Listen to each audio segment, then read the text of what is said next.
उस परिवार की जिंदगी है।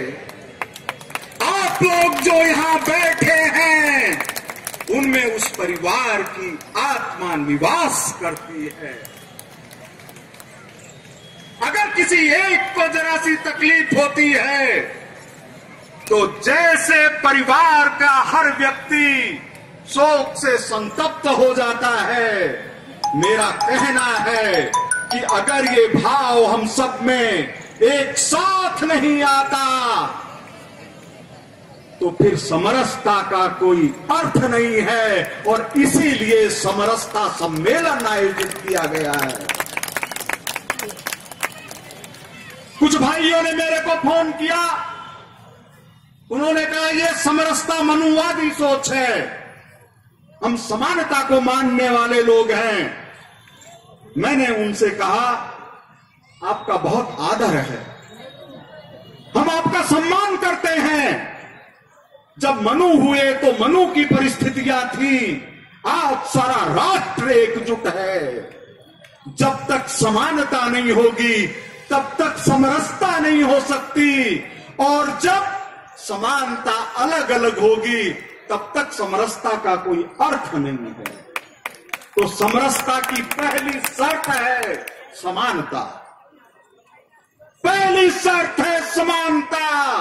अगर बाबा साहेब और महाराणा प्रताप का हम एक साथ आदर नहीं कर सकते, तो क्या पंडित राम प्रसाद बिस्मिल और अशफाकुल्लाह खान का आदर कर सकते हैं क्या? जब देश के सामने कोई शहीद होता है, देश के लिए शहीद होता है, तो क्या वो सोचता है कि मैं किस जाति का हूं? क्या वो विचार करता है कि मैं किस जाति का हूं? भगवान सूर्य नारायण अपने प्रखर स्वर में ओजस्वी रूप से शिवरात्रि की पूर्व संध्या पर प्रकाश दे रहे हैं, तो क्या इन्होंने सोचा है कि इस देश के अंदर रहना चाहिए, इस देश में नहीं रहना चाहिए? या मैं जब उग रहा हूं, मैं रोशनी दे रहा हूं, प्रकाश दे रहा हूं, धूप दे रहा हूं, तो जयसिंह जी बघासरा को तो लगे, लेकिन जीपी शुक्ला जी को नहीं लगे? कैसे संभव? तो यह जो समानता और समरसता का विषय है, वो दिलों से जुड़ा हुआ विषय है। और इसकी आवाज सिर्फ जयपुर से उठ सकती है। उसका बड़ा कारण है, उसका बड़ा कारण यह है कि 1947 के अंदर जब देश का विभाजन हुआ, हमारे हिंदू भाई वहां से विस्थापित होकर के आए, तो आज ये गांधीनगर, राजापार, तिलक नगर, ये सब उन्हीं भाइयों के लिए बसाने का काम जयपुर ने किया, जयपुर ने किया। मुझे याद है 1990 के अंदर जब कश्मीर में पंडितों को मर्मांतक यातनाएं दी गई, उनके शरीर के ऊपर गरम गरम प्रेस चलाई गई, उनके नाखून उखाड़े गए, तो लाखों कश्मीरी पंडित विस्थापित होकर देश के कोने कोने में गए। तो उन्होंने सबसे सुरक्षित जगह अगर किसी शहर को समझा तो वो जयपुर को समझा। ये सांगानेरी गेट के ऊपर पीछे वाली धर्मशाला मुझे आज भी याद है। मैं उस समय रिपोर्टर के रूप में उनको कवर करने गया था, 1990 की बात है, और उन कश्मीरी पंडितों ने जो दर्द भरी गाथा सुनाई थी, वो दर्द भरी गाथा रिपोर्टर के रूप में, चूंकि उस समय एक ही अखबार प्रमुख हुआ करता था, तो उसके रिपोर्टर के रूप में आप तक पहुंचाने का काम मैंने किया था।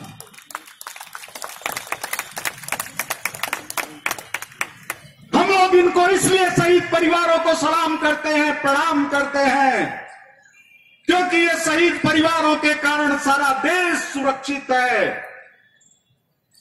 इनके गोलियों के दर्द को मैं नहीं जानता, लेकिन गोलियों के बीच में रह करके अयोध्या में जब कार सेवा हो रही थी तो चारों तरफ गोलियां चल रही थी, लेकिन एक पत्रकार का धर्म, सैनिक निभाने का काम किया, इसलिए उस गोलियों के दर्द को भी मैं जानता हूं। और ये जो जयपुर है, ये केवल इसी तरह की भूमिका नहीं निभाया करता। आप लोगों में से सब भगवान गोविंद देव जी के जाया करते हैं, इसमें कोई संशय नहीं है। जो जयपुर का है वो गोविंद देव जी का है, जो गोविंद देव जी का है वो जयपुर का है। केवल 30 वर्ष की उम्र में स्वामी विवेकानंद जी ने शिकागो में हिंदू धर्म और भारत की शक्ति का ऐलान किया था। तो वे वहां जाने से पहले खेतड़ी से गोविंद देव जी के मंदिर आकर जय निवास बाग में प्रवचन करके शिकागो के लिए रवाना हुए थे। और 2014 में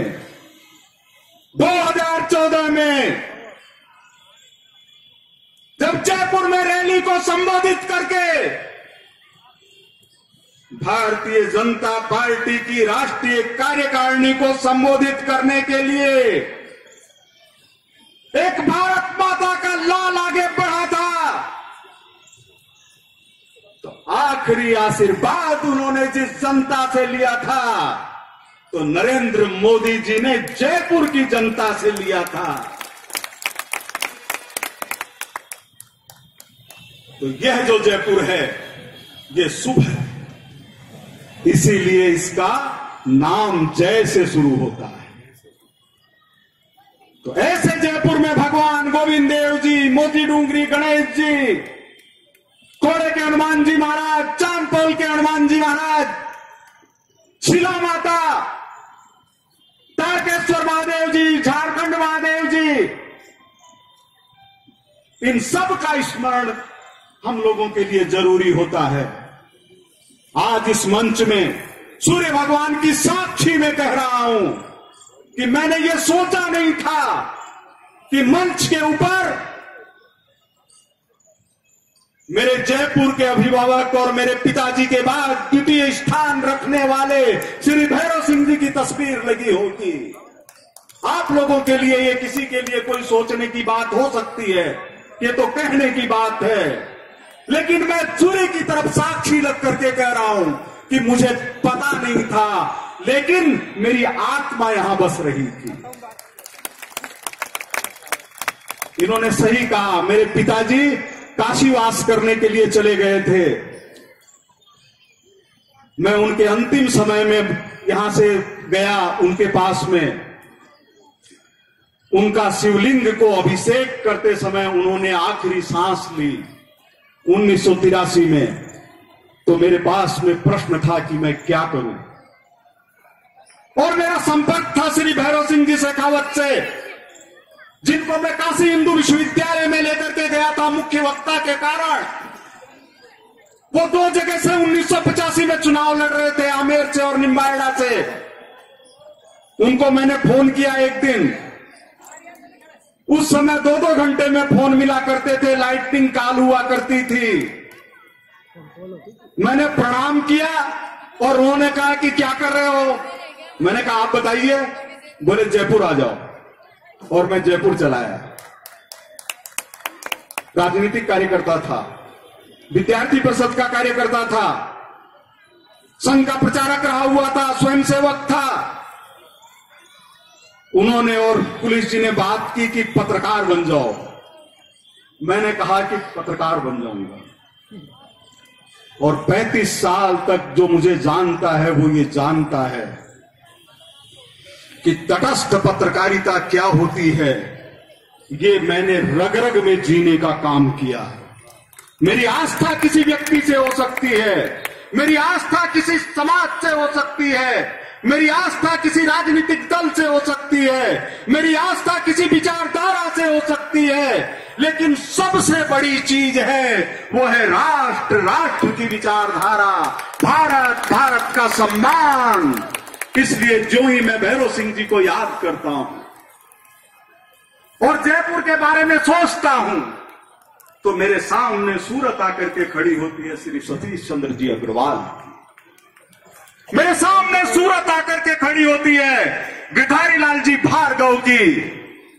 मेरे सामने सूरत आकर के खड़ी होती है हमारी राजमाता गायत्री देवी जी की, जिन्होंने तमाम पारिवारिक संकटों के बावजूद, पारिवारिक विवादों के बावजूद, संतापों के बावजूद, जब जब जयपुर के हक की बात आई तो वो नीली पुल छोड़ करके यही रवि जी के साथ में धरने पर आकर के बैठ गए। मैं याद करना चाहता हूं पंडित नवल किशोर जी शर्मा को। वे कांग्रेस के थे, लेकिन कांग्रेस से पहले वो आम आदमी के व्यक्ति थे। जिस तरह से भैरव सिंह जी ने उपराष्ट्रपति रहते हुए उपराष्ट्रपति भवन को राजस्थान के लोगों के लिए खोलने का काम किया, उसी तरह से नवल जी ने गुजरात के राजभवन को जयपुर वासियों के लिए खोलने का काम किया। तो ये जो जयपुर है ये सबको शुभ है, लेकिन जयपुर को क्या वो जगह हासिल है जो होनी चाहिए? क्या जयपुर में आईआईटी है? क्या जयपुर में बड़े शिक्षण संस्थान है? आईआईएम है? नहीं है। क्यों नहीं है? क्या जयपुर के लोग कमजोर हैं? क्या जयपुर के लोग चाहते नहीं है? क्या जयपुर के लोगों के मन के अंदर आशा की किरण नहीं है? कौन मां चाहती है कि उसका बेटा पढ़ने के लिए कहीं दूर जाए? क्या वो नहीं चाहती कि जिस तरह से 15-16 साल के किशोर को अपने हाथ से रोटी खिलाकर टिफिन बांध करके स्कूल भेजा है, तो अच्छी कॉलेज में जाते समय भी उसको ये ध्यान रहे कि मेरा बेटा खाना खाकर गया है कि नहीं गया है? चाहती, लेकिन क्यों नहीं हुआ? क्योंकि कितने ही दशकों तक ऐसे लोग रहे जिनका जयपुर से कोई नाता नहीं था। उन्होंने अपने अपने जगहों की चिंता की। मैं आप लोगों से पूछना चाहता हूं, ये जो कच्ची बस्तियों में रहने वाले लोग हैं, ये क्या जयपुर के लिए कलंक है? हमारे कपड़ों के ऊपर काला धब्बा है? ये वो सोचेंगे जिन्होंने गरीबी नहीं देखी, जो गरीबी का दर्द नहीं जानते, जिनको ये पता नहीं है कि रोटी खाने पर सिर तक ठंडक पहुंचती है। आज जब हम लोग कॉलोनियों के लोग अच्छे अच्छे मकानों में रहते हैं, जब सरकार मनरेगा के अंदर लोगों को मजदूरी देती है, आम महिला के दर्द को समझ करके चूल्हे के धुएं से मुक्ति के लिए प्रधानमंत्री श्री नरेंद्र मोदी गांव गांव ढाणी ढाणी तक गैस का चूल्हा और गैस का कनेक्शन पहुंचाने का काम कर सकते हैं। तो हम क्यों नहीं ऐसा सपना देख सकते हैं कि जो कच्ची बस्तियां हैं इनमें रौनक आ जाए, इनके अंदर आलीशान मकान बने हुए हों, इनके पास बिजली के कनेक्शन हो, इनके पास सुलभ शौचालय हो, इनके पास अस्पताल हो, बैंक हो, और रेगुलाइज करने का काम है तो उसके लिए सरकार जनता की इच्छा से अपनी मानसिकता तैयार करे। एक भाई एसी में सोए और दूसरा गंदे नाले के पास थक करके सोने को मजबूर हो, क्या भगवान ने ये बना करके भेजा है? क्या ये भगवान के कारण है? नहीं, भगवान के कारण नहीं है। आम इंसान की इच्छा शक्ति में कमी के कारण है और सरकार की दूरदर्शिता की आवश्यकता महसूस होने के कारण है। क्यों नहीं होना चाहिए? हम सोचते हैं कि एजुकेशन का हब हो, शिक्षा का केंद्र हो। मैं सोचता हूं कि क्यों नहीं जयपुर के पास एक शिक्षा का शहर बसा हुआ, एजुकेशन सिटी हो, जहां पर अच्छे शिक्षण संस्थान हो। जैसे सेज है उसी तरह से एजुकेशन की व्यवस्था हो। आज एक परिवार का व्यक्ति ये सोचता है कि मैं कैसे अस्पताल के अंदर इलाज कराने जाऊं, उसको क्यों नहीं पता हो कि मोबाइल मेडिकल टीम भी मोहल्ले में आने वाली है, जो इंजेक्शन भी लगाने का काम करेगी और जरूरत पड़ने पर जांच करने का काम भी करेगी। क्यों नहीं ऐसी स्थिति हो कि किसी को अगर वाईफाई की जरूरत हो तो उसको लगे कि 4 दीवारी में चले जाओ, वहां पूरी वाईफाई मिलेगी। उसको क्यों नहीं पता हो कि राजस्थान यूनिवर्सिटी में हर जगह वाईफाई मिलेगी।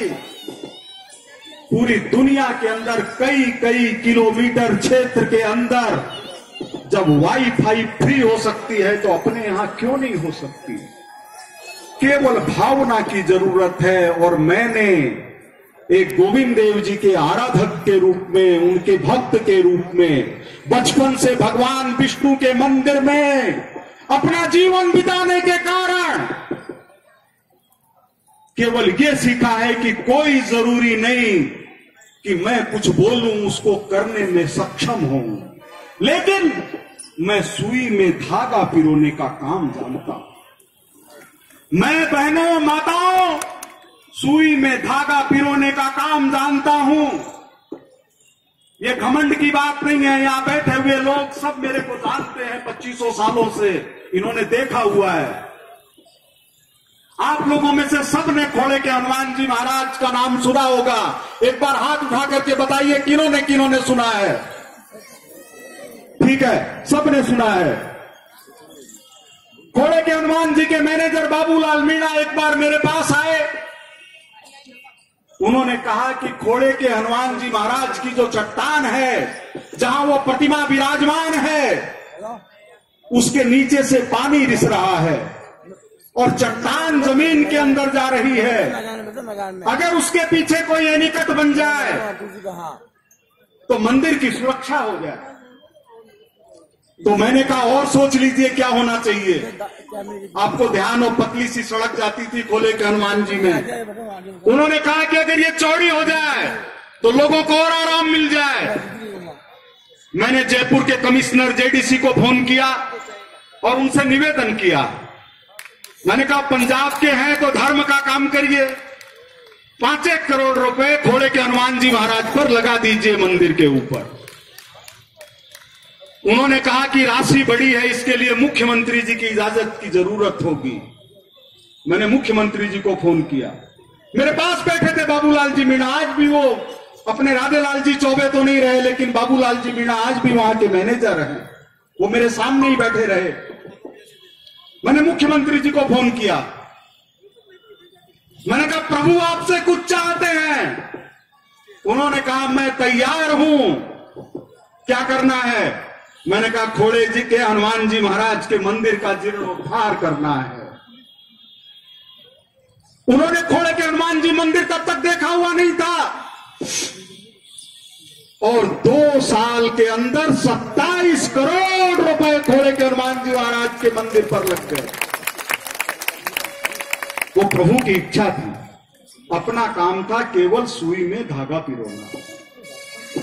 अपने यहां पर महाराजा मान सिंह जी की मूर्ति लगी हुई है रामनिवास बाग के अंदर। जयपुर के अंदर सबसे बड़ी भीड़ इसके इतिहास में कहते हैं कि तब हुई थी जब महाराजा मान सिंह जी पोलो खेलते हुए घोड़े से गिरकर इंग्लैंड में स्वर्गवासी हो गए थे। तो जब उनका 100 हवाई जहाज से पहुंचा तो सारा जयपुर रो रहा था और सड़कों पर उमड़ा पड़ा था। मेरे मन में विचार आया कि रामनिवास बाग में महाराजा मान सिंह जी की मूर्ति क्यों नहीं होनी चाहिए। यहां मेरे साथी महानगर टाइम्स के विनोद चतुर्वेदी जी बैठे हुए हैं। मैंने पत्र तैयार करके भिजवाया नगर निगम में कि रामनिवास बाग के अंदर महाराजा मान सिंह जी की प्रतिमा लगे और हमारे सभी पार्षदों ने दलों का भेद मिटाकर उसको सर्वसम्मति से पास करने का काम किया, जिसके कारण राजमाता गायत्री देवी जी को यह महसूस हुआ कि सचमुच महाराजा मान सिंह जी की प्रतिमा रामनिवास बाग में लगे और गायत्री देवी जी के प्रयास से, उनकी लागत से, उनकी अंतर प्रेरणा से रामनिवास बाग के अंदर महाराजा मान सिंह जी की प्रतिमा लगी हुई है। बस बहनों 5-7 मिनट और लूंगा मैं आपका, प्लीज कृपया बैठेंगी तो अच्छा लगेगा। राजस्थान की स्वर्ण जयंती यानी राजस्थान को पुनर्गठन हुए 50 साल पूरे हुए 1999 में मुख्यमंत्री जी ने कमेटी में मेरा भी नाम रखा हुआ था, नवल किशोर जी उसके अध्यक्ष थे। वो देश की आजादी की बात कर रहे थे तो मैंने उनको ध्यान दिलाया। मैंने कहा आजादी की वर्षगांठ नहीं है, राजस्थान के एकीकरण की वर्षगांठ है 50वीं। तो राजस्थान के एकीकरण करने वाले कौन थे? तो कमला जी बैठी हुई थी, उस समय राज्यपाल नहीं थी। उन्होंने कहा सरदार पटेल। तो मैंने निवेदन किया खड़े होकर के कि तो सरदार पटेल की प्रतिमा जयपुर में क्यों नहीं होनी चाहिए? मुख्यमंत्री जी ने कहा ये तो होगी। और 1999 की बात है, 2000 के अंदर सरदार पटेल की प्रतिमा जयपुर कलेक्ट्रेट के पास स्थापित हुई। अपने सचिवालय से लेकर के विधानसभा के रास्ते का नाम राजपथ रख दिया गया। मैंने एक आर्टिकल लिखा कि विधानसभा जाने का रास्ता है, जनता का रास्ता है, ये राजपथ क्यों होना चाहिए? ये तो जनपथ होना चाहिए। अगर आपकी आत्मा जनपथ में विश्वास नहीं करती, जनता में विश्वास नहीं करती, तो सचिवालय में महात्मा गांधी की प्रतिमा क्यों लगवा रखी है? उनके भी आंख से आंसू बह रहे होंगे। उनका रात को मेरे पास फोन आया, बोले मैंने नगरीय विकास मंत्री को कह दिया है कि कल से ये राजपथ नहीं जनपथ रहेगा। तो आज ये जनपथ मौजूद है। तो मेरा ये आपसे निवेदन है कि मैं सुई में धागा पिरोना चाहता हूं और आखिरी बात आपसे कहता हूं कि भगवान कृष्ण ने गीता में कहा था कि सबको मेरे रूप में देखो। मैं आपसे कहता हूं कि भगवान वेदव्यास जी ने 18 पुराण और गीता लिखने के बाद एक श्लोक लिखा, अष्टादश पुराणेषु व्यासस्य वचनम् परोपकाराय पुण्याय पापाय परपीडनम। परोपकार से बड़ा कोई पुण्य नहीं है और परपीड़ा से बड़ा कोई पाप नहीं है। तो मेरे मन में केवल इतना है कि करने वाले गोविंद देव जी हैं, जो भी करेंगे अच्छा होगा। हम उनके चरणों में समर्पित हैं। और आपकी तरफ से मैं एक बार बोलना चाहता हूं, बोलिए भारत माता की, कमर सीधी करके बोलिए जोर